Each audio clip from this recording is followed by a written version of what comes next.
Então, hoje nós vamos dar continuidade à série, vamos encerrar a série Filemon, e passamos aí 2 semanas estudando esse livro incrível.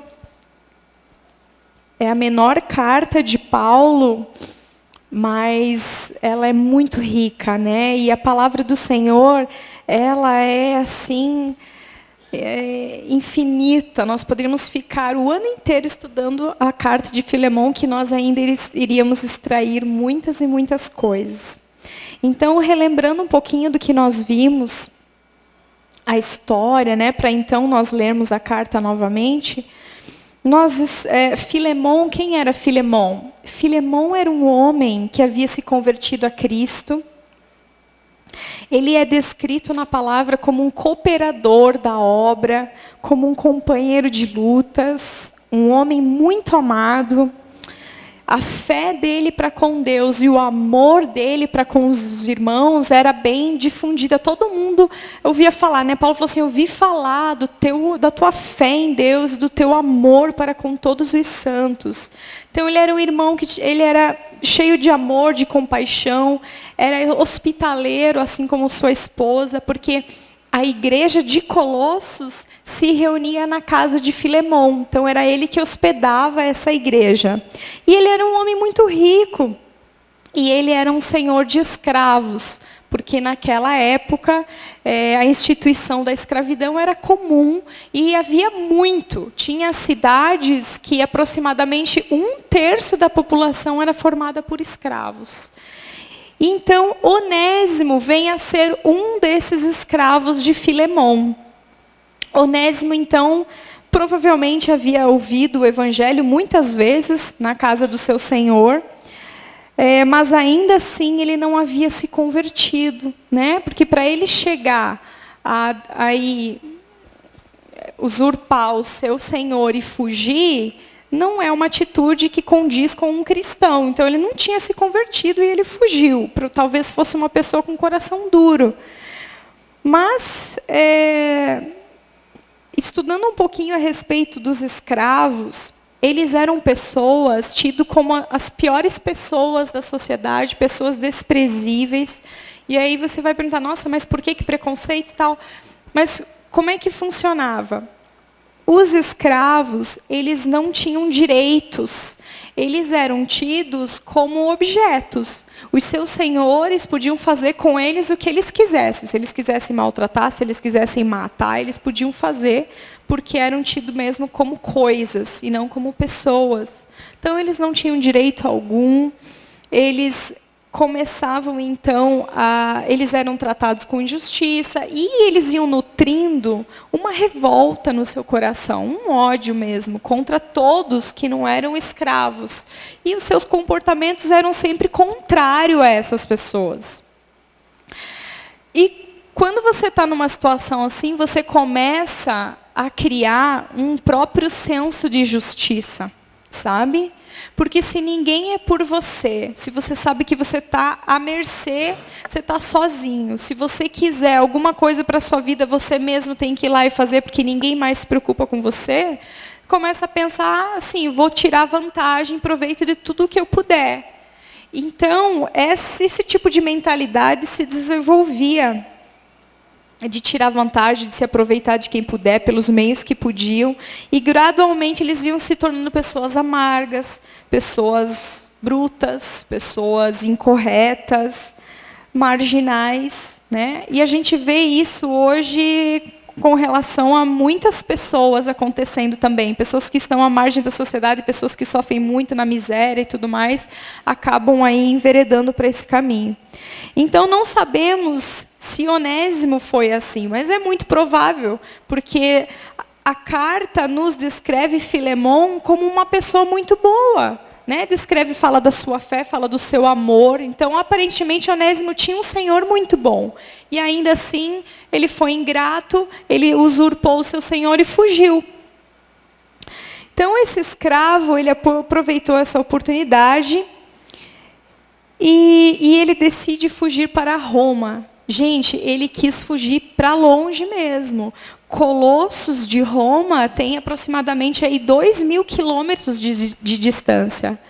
Então Onésimo foi até a costa, pegou navio, e aí ele pensou, vou me perder no meio daquela multidão lá de escravos que tem em Roma, ninguém mais vai me achar, não quero nunca mais voltar para aquele lugar.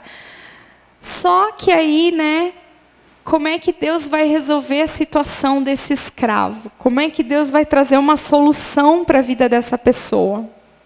Deus o salva.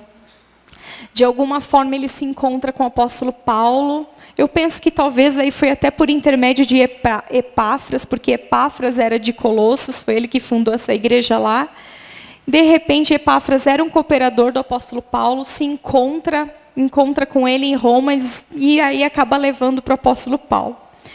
Mas enfim, ele se encontra com o apóstolo Paulo e se converte. Pense, o apóstolo Paulo, nessa primeira prisão dele em Roma, ele ainda estava numa casa alugada, ele podia receber quem ele quisesse.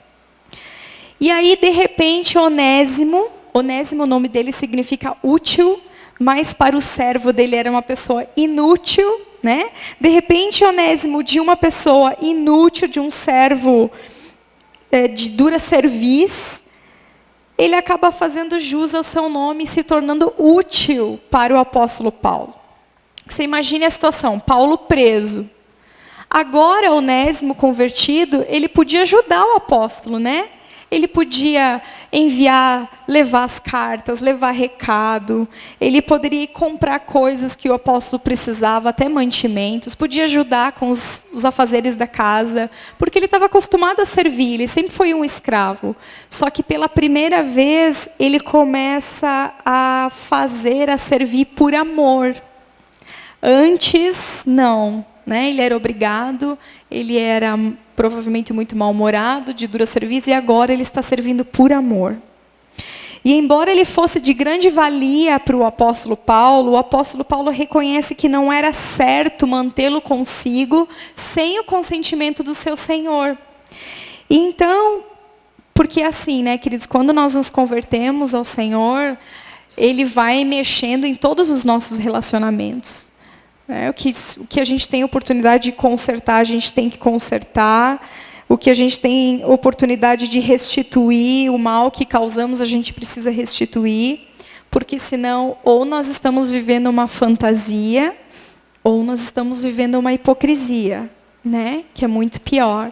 Então, esse servo chega nesse ponto e diz assim, eu deixei pendências para trás e preciso consertar. E aí chegou nesse momento que a fé dele precisava ir dar frutos, né?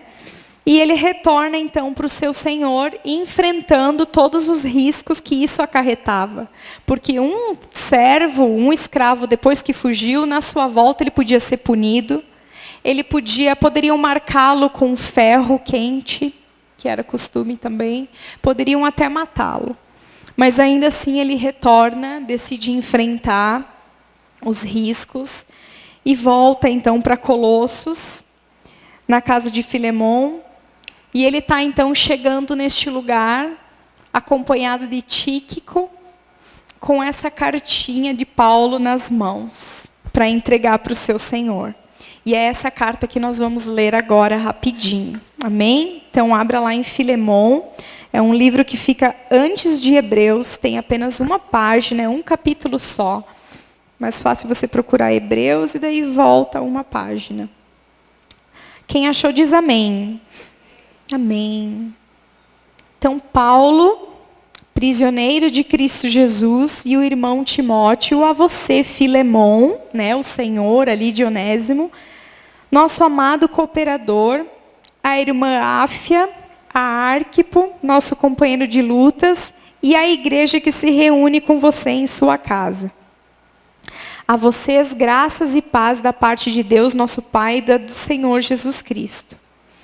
Aí, Paulo escreve assim, sempre dou graças a meu Deus, lembrando-me de você nas minhas orações, porque ouço falar da sua fé no Senhor Jesus e no seu amor por todos os santos.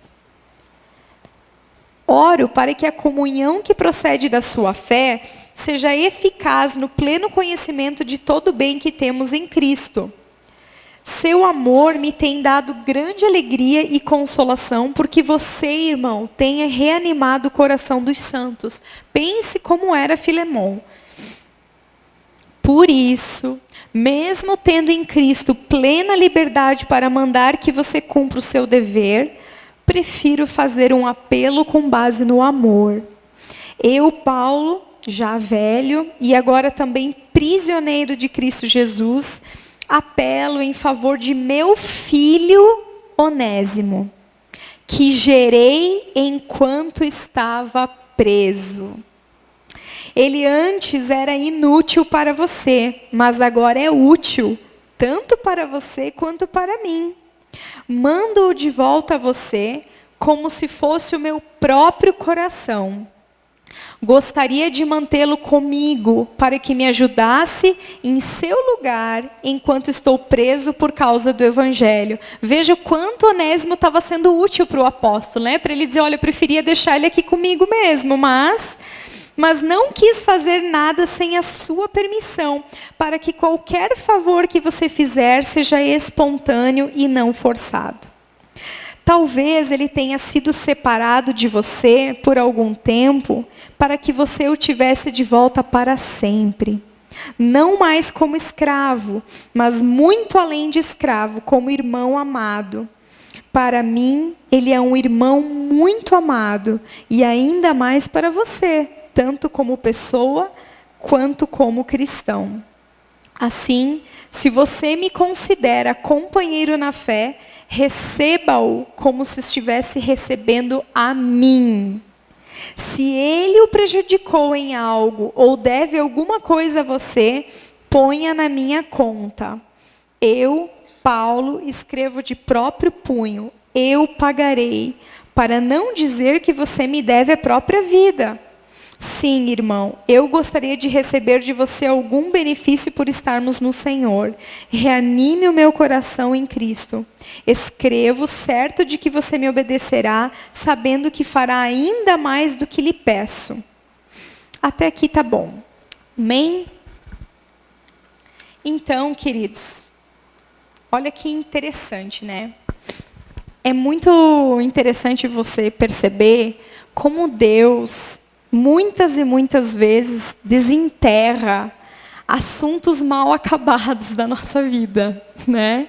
E de repente ele coloca ali na nossa frente algum relacionamento não resolvido, alguma pendência, de repente aquilo volta e quando a gente menos espera, tá lá aquela situação na nossa frente para a gente lidar com ela. E como é que a gente vai lidar com a situação? Eu acredito que todos nós aqui tenhamos tido conflitos com pessoas antes de nos converter e até mesmo depois, amém? Ou só eu aqui? Não, né? Algumas pessoas, talvez com algumas pessoas com quem nós trabalhávamos, estudávamos, nos relacionávamos, enfim, por um motivo ou outro aí a gente se desentendeu e acabou se afastando, né? Aí tem um dia que a gente está aqui, né? Você me libertou, cantando, adorando. Aí você olha para o lado e quem que está ali do lado? Você pensa assim, eu não acredito. Eu tão feliz aqui, sossegada no meu canto, feliz da vida. E essa assombração veio aparecer. Ai, ai, ai. Talvez não aqui na igreja, mas às vezes nas nossas vidas, né? Em casa, no trabalho. Você está todo feliz lá no trabalho e de repente chega aquela pessoa e diz, não acredito, né? Quanto tempo faz que eu não via? Mas Deus faz essas coisas. Para que o relacionamento de Filemão e Onésimo, queridos, fosse restaurado, ambos precisavam exercer o perdão.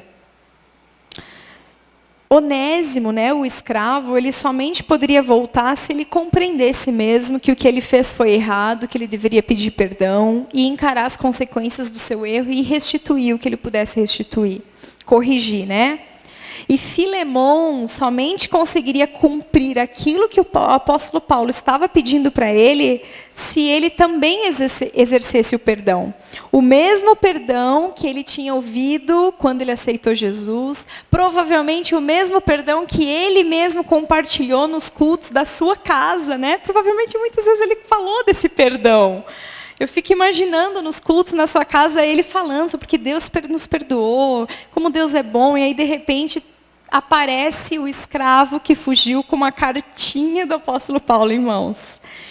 O perdão que o apóstolo Paulo estava ali requerendo era o mesmo perdão que ele havia usufruído quando se reconciliou com Cristo. E olha que interessante.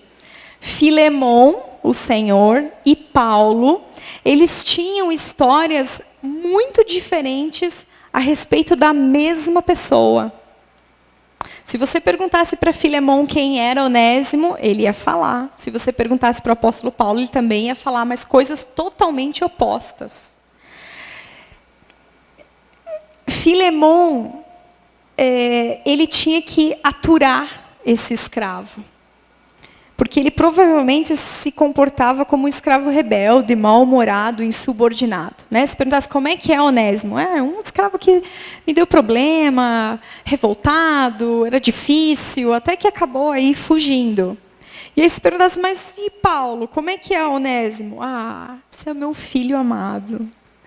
Esse eu gerei na prisão. Imagine Paulo orando para que Onésimo voltasse para sua casa, onde ele estava preso, de livre e espontânea vontade. Imagina que ele foi uma vez visitar Paulo, Paulo pregou para ele, daí ele fica na torcida, né? Puxa, tomara que ele volte. Porque Paulo não podia convidar Onésimo para tomar um café na avolice. Né? Ele estava preso. Então eu imagino que ele foi gerando esse filho, sabe? Puxa, tomara que ele volte, ainda preciso compartilhar mais de Cristo com ele. E imagino esse filho voltando, imagino eles compartilhando horas e horas, explicando a respeito de Cristo, do mesmo Cristo que ele tinha ignorado quando ele estava na casa do seu Senhor. Interessante, né? Por que de repente, vocês nunca pararam para pensar, por que de repente agora Onésimo dá ouvidos ao apóstolo Paulo a respeito do Evangelho? Lá onde ele estava, ele não ouviu. Ele não ouviu quando estavam falando a respeito de Cristo. Provavelmente, quando Onésimo fugiu, talvez o dinheiro tenha acabado, talvez ele tenha passado fome na sua viagem, talvez ele tenha passado frio, talvez ele tenha passado solidão. De repente, ele começa a pensar, acho que o lugar da onde eu fugi não era tão ruim assim.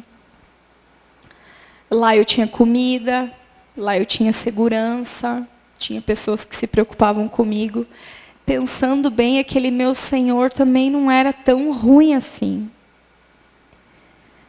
E, de repente, você vê Onésimo mudando de pensamentos e, de repente, ele para ouvir o Evangelho. A verdade é que agora ele estava com o coração aberto para o Evangelho e o apóstolo Paulo aproveitou a oportunidade para gerar esse filho na fé. Você veja, duas pessoas com histórias a respeito da mesma pessoa, totalmente diferentes. Qual delas é a verdadeira? As duas, né? As duas eram verdadeiras. Mas a questão agora é se Filemon vai dar uma chance a Onésimo para que ele demonstre ser a pessoa que o apóstolo Paulo diz que ele é. E isso tem tudo a ver com o perdão, né? Porque o perdão é você deixar de voltar ao passado e dar à pessoa uma oportunidade para ela provar que ela está agindo de forma diferente. Então, o Filemon podia escolher. Ele pode fazer uma cara feia para esse escravo, xingar, jogar na cara dele tudo de errado que ele fez, na frente de todo mundo, dos outros escravos, da família. Podia ser, você é um ingrato. Sempre fui bom com você, nunca te faltou nada neste lugar, olha o que você fez. Ele podia fazer isso, talvez alguém tenha feito isso, né? Talvez quando viram ele chegando na propriedade, já o prenderam, seu sem vergonha, seu fujão. Vem aqui, vou te levar lá para o Senhor, para Filemão. Talvez, não sabemos como reagiram com ele quando ele chegou. Como será que nós recebemos as pessoas que o Senhor tem trazido até as nossas vidas? Esse aí me deve tanto, esse aí é um caloteiro. Esse aí já me passou a perna. Esse aí já me fez tanto mal. Como que nós estamos recebendo pessoas que já têm um histórico conosco? Então, Filemão podia reagir dessa forma, ou ele podia fazer aquilo que o apóstolo Paulo sabia que ele faria. Ele pode perdoá-lo, recebê-lo como um irmão amado, e ainda mais, recebê-lo como receberia o seu próprio pai na fé, o apóstolo Paulo. Gente, vocês conseguem imaginar o coração do apóstolo Paulo durante esse tempo que Onésimo voltou para casa? Como ele não ficou assim aflito, pensando, meu Deus, o que vai acontecer com esse meu filho? Será que Filemão vai perdoá-lo? Será que vão prendê-lo? Será que vão dar uma surra nele? Como, meu Deus, será que eu mandei ele de volta para morrer? Fico imaginando o coração do apóstolo Paulo até ele receber notícias de Onésimo. E da mesma forma, nós, eu imagino que cada um de nós temos gerado algum pai, alguma mãe, algum irmão, alguma irmã, algum amigo. Não em prisão, não em cadeias, não em algemas como o apóstolo Paulo, mas nós geramos de joelhos, em lágrimas, no secreto. E nessa mesma expectativa, a gente fica quando eles pisam aqui. Como será que os da casa vão recebê-lo? Será que vão receber bem? Será que vão receber assim, que bom que você está aqui, que bom.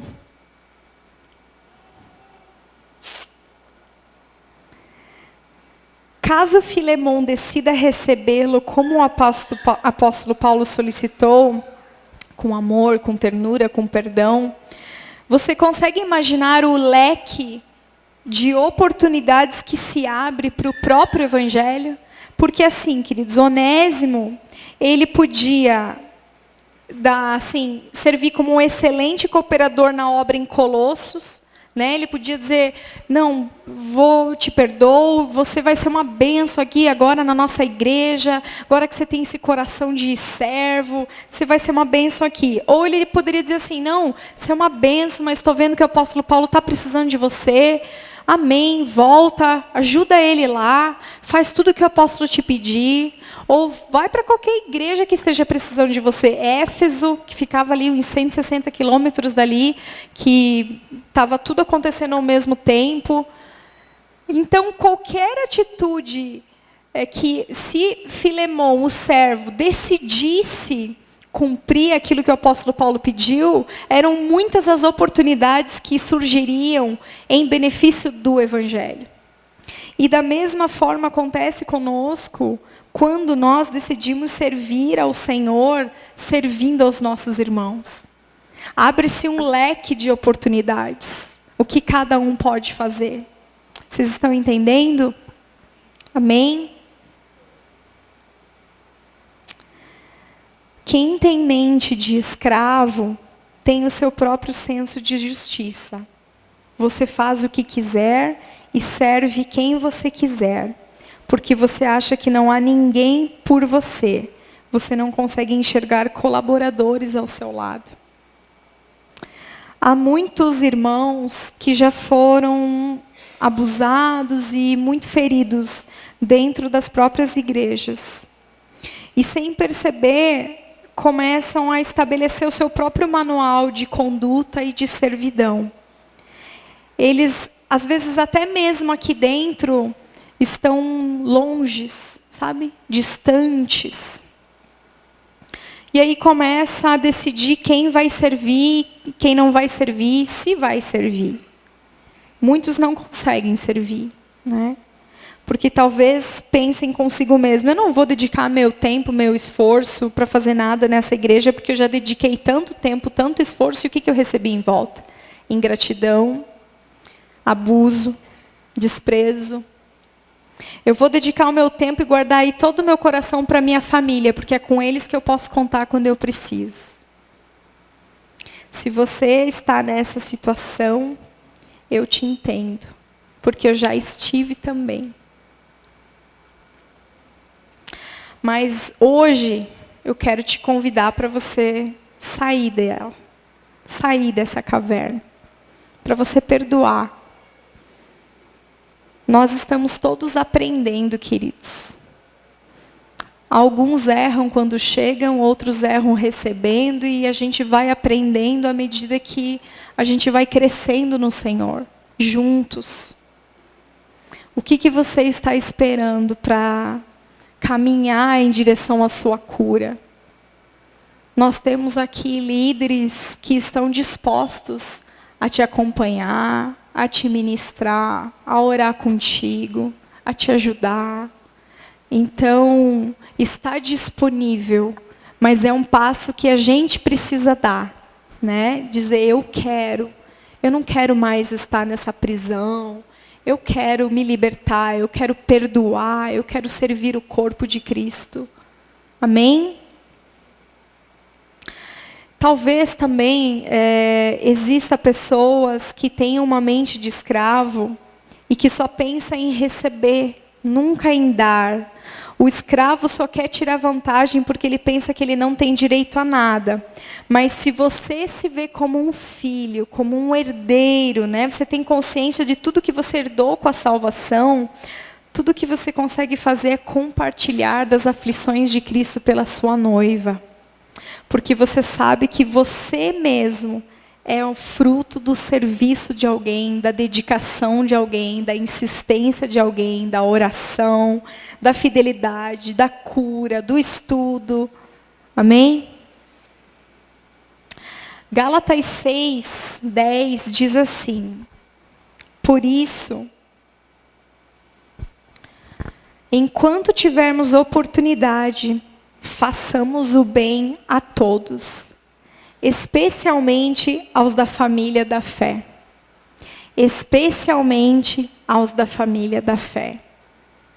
Veja que esse versículo começa com essa expressão, por isso, quer dizer, por esse motivo, por esse motivo, sempre que você tiver oportunidade, faça o bem a todo mundo, mas principalmente a família da fé. Mas por esse motivo, qual o motivo? Né? Aí tem que ler os versículos anteriores. Então vamos ler Gálatas 6, do 1 ao 10. Pode abrir aí, que esse é o último texto que nós vamos ler. Se você não quiser ler, quiser acompanhar aqui comigo, eu vou ler, você pode acompanhar. Ele diz assim, Gálatas 6, versículo 1. Irmãos, se alguém for surpreendido em alguma falta, vós que sois espirituais, corrige-o com o espírito de brandura. E guarda-te para que não sejais também tentado. Levai as cargas uns dos outros e assim cumprireis a lei de Cristo. Porque se alguém julga ser alguma coisa não sendo nada, a si mesmo se engana. Mas prove cada um o seu labor. Né? Cada um faça o que está reservado para você de trabalho.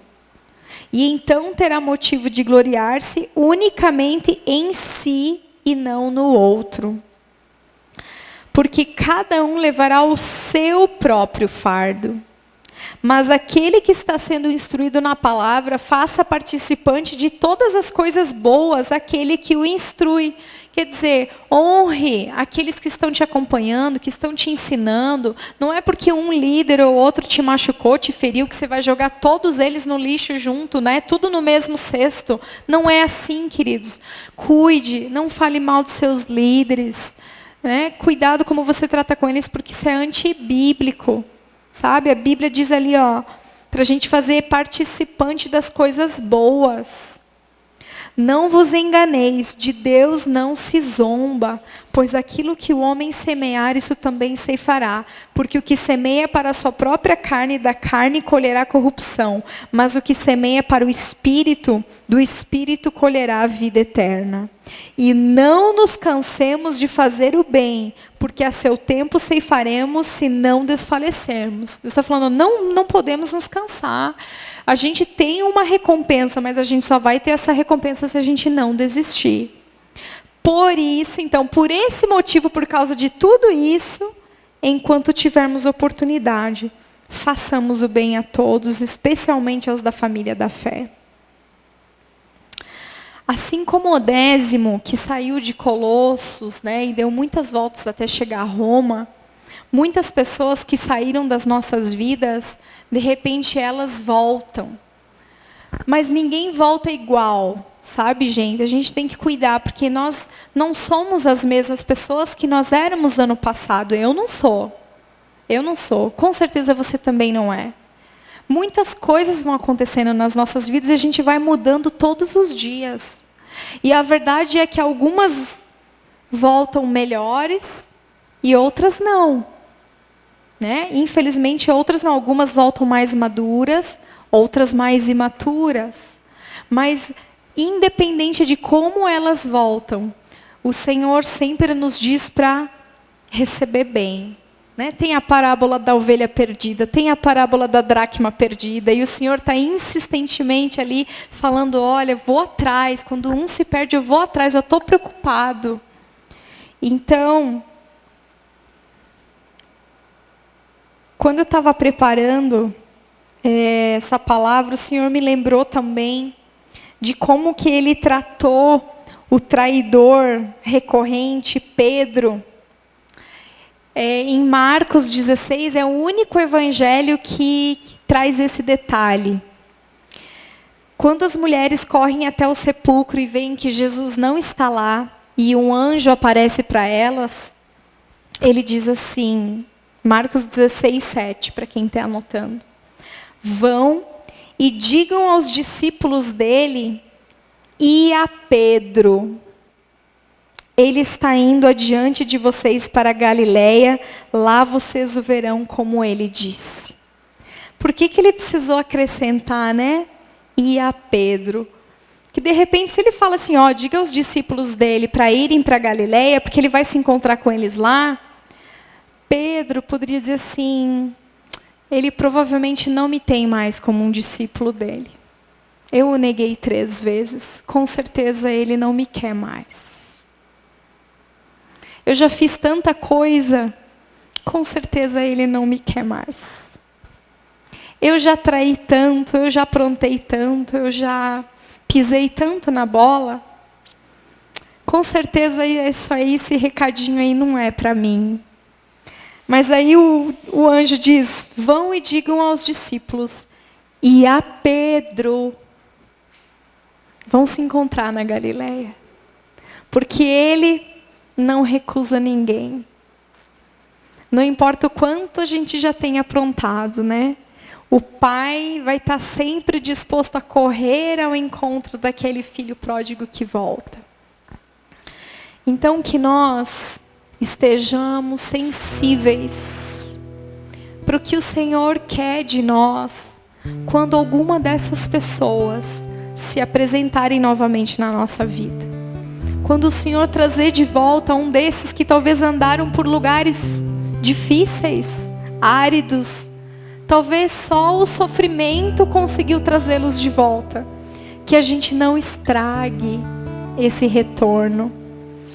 Né? Que a gente não queira fazer justiça com as nossas próprias mãos. Mas que a gente os receba como o Senhor pediu que Paulo recebesse, né? Que Filemão recebesse esse escravo, como se estivesse recebendo a ele mesmo, porque Cristo fez isso conosco. Nós fugimos de Deus, mas o Senhor nos gerou na cruz. E aí Ele nos envia de volta para o Senhor, dizendo, Pai, recebe-os, não mais como escravos, mas como se você estivesse recebendo a mim. Amém? Vamos orar?